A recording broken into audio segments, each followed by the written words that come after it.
It's great to be with you today. I'm a futurist, and this is my main message. The future is better than we think. I know this is really not a good day to talk about the good future. Right? When you look at the last couple of weeks, you could say, no, a good future doesn't exist. It's hard to find hope, but I'll tell you why I think differently. My work is not about prediction, it's about observation. The main purpose of looking at the future is to be better prepared, to imagine the next thing. I take Bill Gates' advice, 1 hour spent in the future per day creates that future. Our mindset contains our future. One thing I like about Holland, every time I come and speak here, I live in Switzerland, is that the future mindset seems to be somewhat here, for some reason differently than in Germany, where we have this perfect way of looking at the world, and the future isn't perfect. So the purpose of the future and how do we see the future? Observing, paying attention. When we do that, we realize things, we come up with ideas, we find ways forward. So 1 hour spent in the future per day is where it all starts. Last year I made a film called Twice Upon a Time, where we look at 2030 in a good way and in a not so good way. And this film became quite popular because on the one hand it's dystopian, the bad 2030, and on the other side it's more like protopian or utopian, if you wish, the good part of 2030. You can watch it at twiceupon-a-time.tv, and of course it's also on YouTube. But let's take a look what's actually going to happen by 2030. 10 billion people on the planet, approximately. And we will feed them all. 8 billion people connected to the internet at fairly high speed. It's only 4 billion now, and 2 billion at high speed. Think about what will happen with 8 billion people connected using these things that we call our external brain. And of course, there will be AI in here and up there. Of course, the strange part about the connectivity is that AI knows nothing about justice, for example. Because it's not meant to create justice. It's a tool. It makes efficiency. Machines make things possible. Technology is morally neutral until we use it. William Gibson. And that is just so true for everything that we have around us. The green economy by 2030, 10 times as big as the fossil fuel economy. Hard to imagine. Today, the fossil fuel, the oil economy, makes $2 billion profit every single day. That's a lot of money. We're going to make 20 billion per day in the green economy. That's a tall order. I think it's possible. Global warming, we'll be able to slow it down using technology and, of course, better policy. Maybe even reverse. Can you imagine? Solving global warming. Artificial general intelligence might be within reach by 2030, what we call the singularity. But we will have a proliferation control for this, kind of like nuclear weapons proliferation, by 2030. And the concept of global governance will slowly take shape. Global consciousness, some people say, the California kind, maybe. So in the film, Twice Upon a Time, I have a scene where I foresee a ministry of the future in Zurich, Switzerland, along with the author of this book called The Ministry for the Future that you must read. It's a great book by Kim Stanley Robinson, depicting 2030. It's a great read pretty much for anyone, whether you like science fiction or not. We have a choice, collective action or collective suicide. It is in our hands. Thank you. Thank you, Antonio, my special guest today. The Secretary General of the UN says we have a choice. We either collaborate or we're toast. That's basically what he's saying. And that is just so true. That's true about climate change. That's true about artificial intelligence. It's true about quantum computing, genetic engineering. And we're finding these days it's very true about pretty much anything. That is my hope, that we can actually do this. I think the next 10 years will bring more change than the previous 100 years. Not just in terms of technology, but geopolitics. We used to have 2 blocks, Americans and Russians, right? Now we have 5, maybe 6. And it's hard to define what is what. It's very confusing. That's why a lot of people, when I speak about the good future, they say, what are you talking about? My own kids tell me. No such thing. The doors are closing for humanity. Time is ticking. Doors are closing. I don't agree. I think the doors are opening. When you have an opening door, like when you go to therapy with your husband or your wife or your kids, a tiny door opens. Very painful. You have to step through that door to find another world on the other side of that door. That's what we're doing right now. And what we see with technology is that it's not just artificial intelligence, it's also quantum computing, it's fusion energy, it's synthetic biology, genome editing, geoengineering. This will be enough to fill a whole day of talks about this. And we're leaping into the future. Artificial meat, new ways of flying with new airplane fuel, nuclear fusion. 10 years ago, we would have laughed about this very concept, that we can have a thinking machine. Of course, they're not really thinking, but they're acting like they think. Kevin Kelly, he says we should be optimistic, not because we have less problems. That certainly applies today, but because we have more capacity to solve them. And that's the difference of viewpoint, right? Your mindset contains your future. If your mindset is, okay, we have all these problems, I'm just going to be depressed and crawl into a hole and do nothing. No, we need to actually look at our capacity to solve. Human capacity, scientific capacity, social capacity. This is something that we can do pretty well in Europe. We have the European AI Act, which many people would say is not such a well-done thing. I think it is, but obviously sticking our neck out on these topics. So I asked DALL-E and ChatGPT to show me the future of access to legal services. And of course, being an AI, it showed other AI providing access. In other words, if we have the tech, we solve every problem. Don't be fooled. Technology is a tool, not a purpose. Technology is something we use for good or for bad. We can use a hammer to kill our neighbor or to go build a house. We can use AI to kill our neighbor or address climate change. It has no desire by itself, at least for the time being. Humans and machines are converging. This is another scenario I cooked up with ChatGPT, DALL-E, future of lawyers. Any lawyers in the room? Of course, we lots of AI. We have this convergence of humans and machines. This is the number one topic of the day when we talk about the future, is humans and machines. And here's the question. The question is not what AI will do to us, but what do we want it to do for us? What is the purpose of what we're doing here? Is the purpose to increase GDP for us in this room, the 10% of society? That's not a bad thing, but this is what we're talking about, right? Increasing GDP. But what else will it do?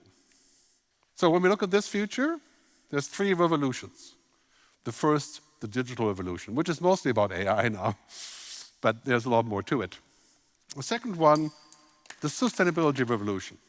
This is 100x of digital, actually, because we're changing the way that everything in the world works. Energy, pollution, plastic, packaging, everything. The World Economic Forum says there's 100 million new jobs in the green energy field. 100 million new jobs. If you're worried about jobs, forget about the tech industry. It's a drop in the bucket. The last one is the purpose revolution. Millennials, Gen Z, people between, say, 15, 35, maybe 40, they're asking different questions.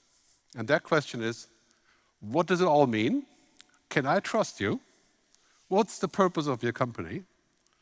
So if a company wants to provide accessibility to justice, it's a larger question.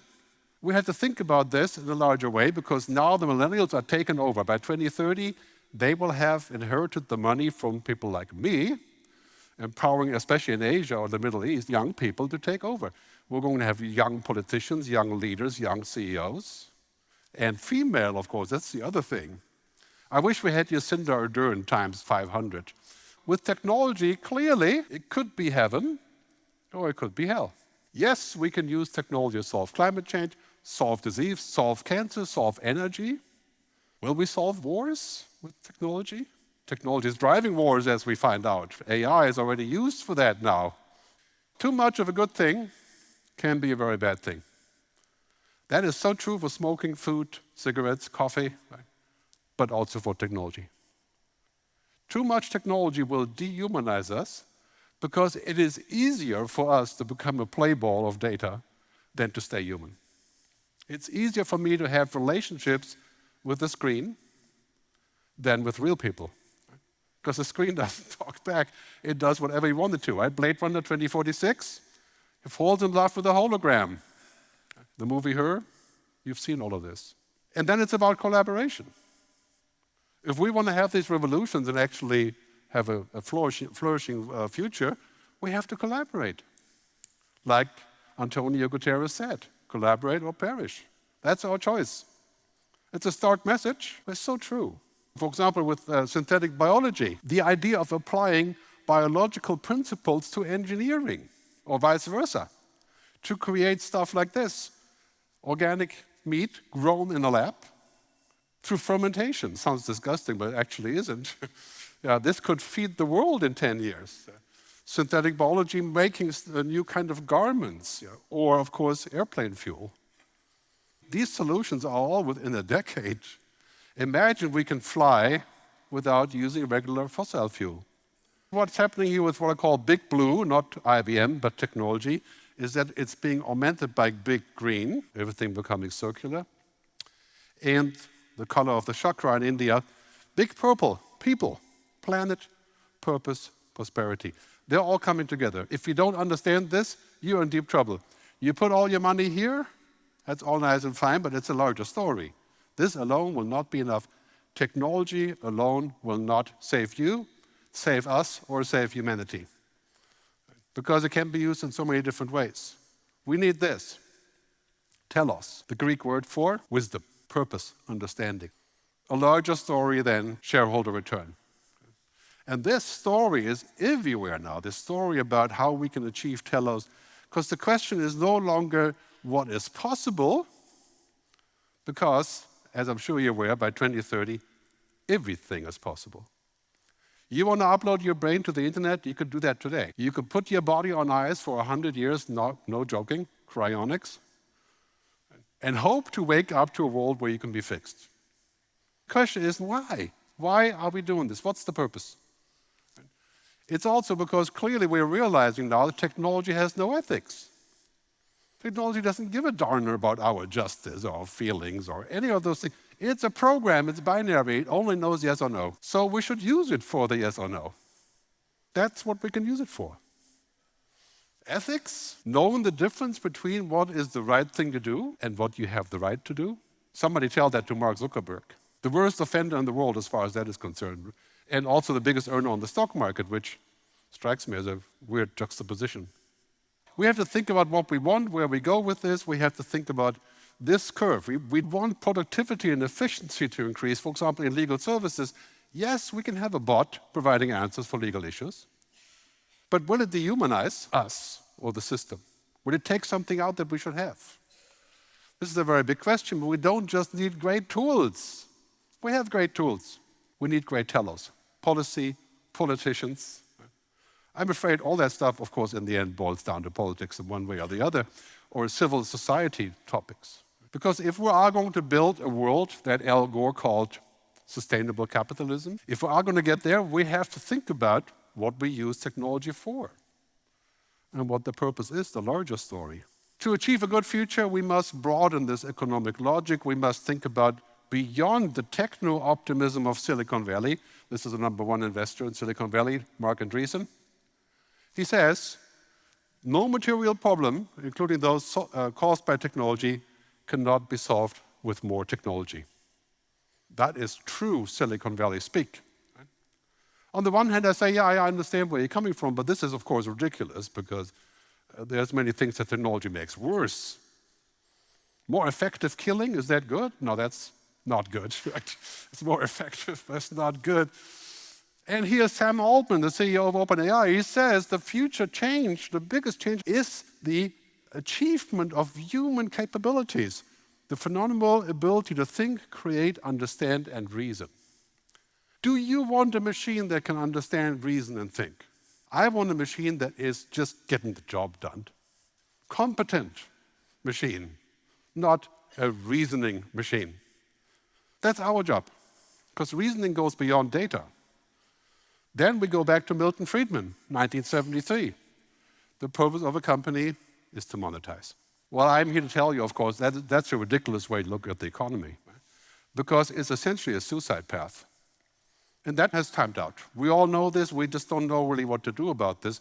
But now we're in a time where we have to think about if AI makes paralegals 4 times as efficient, as this chart is suggesting, that's fantastic. But maybe the boss will say, if you're 4 times as efficient, I fire everybody else. Is that good? Probably not. So what are we going to do about this? All we need is this smart machine. Don't be fooled. Smart machines are always good. I love smart machines. I'm a geek. I try everything. But in the end, we're not machines. I don't believe we are. If you think differently, of course, then this is where you're going. You're going to become one with the smart machines. Access to justice goes beyond technology. It could be that exponential technologies turbocharge access to justice by cognification, augmentation, virtualization, basically all of the machine-driven learning and the things that we have access to and so on, like this, we can surround ourselves with technology that translates, that goes through documents, and that allows us to automate processes. This is great stuff. It's primarily about efficiency. And that will be a big deal. How we deal with that in the company, I don't know. If I'm 10 times as efficient, what does it mean for everybody else? They have to pull up or be out. Or maybe I get to play golf more because I'm 10 times as efficient. And then imagine if I use the Apple glasses, the Vision Pro. Then I'm going to be superhuman, 100x as productive. Tom Cruise in Minority Report, remember that? If I can be that, I'm the super insurance guy. I'm the god of insurance, wearing these glasses and using AI. Is that good or bad? I have no idea. Well, we got to think about that. Robert Susskind, who wrote a book about the professions, he said we have to figure out how we can provide better access, to find radical new ways of providing access to justice and to information, which is coming. So we have all these things happening like robot lawyers, virtual courts. That strikes me as a good thing primarily. But we do have to figure out what do we do with the problems that AI creates, such as being notoriously wrong. How do we solve that? How do we make sure we stay in the loop? I would say for the foreseeable future, it's about keeping the human in the loop. That is just so crucial. If you use a power tool like a nail gun, the nail gun doesn't go off and has nails flying on all ends without control. You hold the nail gun, you make it do what you're supposed to do. Here's a great scene from Sora AI with a prompt, show a chess-playing monkey. It's a good video made by an AI, not by a human. But you notice something about this video. The chess game down here has 3 kings and 7 fields. This is not a problem for a funny YouTube video or TikTok video, but in legal reality, it's a bit of a problem when you have, new rules like a new chess game. That obviously wouldn't work here. So we have this fear of automation. Goldman Sachs says 44% of legal work can be automated with AI. Do you believe that?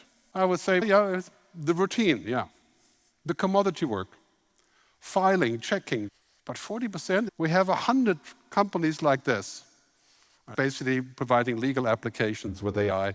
Like this one is called Leah, it's a contract AI. We have hundreds of those. But then we think back a decade ago, the promise of self-driving cars. Do you see any here in Amsterdam? Do you see them in Phoenix, Arizona, maybe in San Francisco, maybe in Japan, I'm not sure. And that is because while the idea has merit, and some of that can be done, it's a lot harder than we think. So I think AI will be used mostly the other way around, what I call IA, intelligent assistance. That's where the low-hanging fruit is. Our customers can go and they can research and get instant responses and answers like they could do now in the medical field. In the end, we have to really think about what we do here. This idea of humans and machines. In the end, humans aren't machines. Machines know nothing about the most important things: context, causality, common sense. What a lousy lawyer you would be if you didn't have any of that. So we have to keep that alive. I said earlier, the future is better than we think. How do we achieve that good future? How do we go about it? How do we achieve equality? Because the biggest problem we have now with technology is that it benefits those that have the technology or that have stock in that technology. This has to change.